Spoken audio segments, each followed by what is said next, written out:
মুক্তিযুদ্ধ বিষয়ক মন্ত্রী আকম মোজাম্মেল হক বলেছেন, বিগত দিনের চেয়ে সবচেয়ে সহজ নির্বাচন এবছর।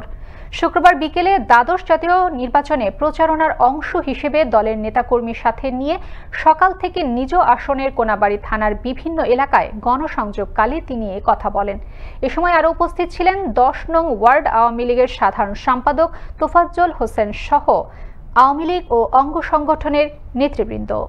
আমার মনে হয় সবচেয়ে সহজ নির্বাচন এবছর, কারণ প্রতিপক্ষ ওনাদের কোনো বক্তব্য জনগণের কাছে নাই, ওনাদের কোনো উল্লেখযোগ্য সমাজের জন্য অবদান নাই, তাই তারা ব্যক্তিগত আক্রোশ বা মিথ্যাচার এটাই তাদের সম্বল।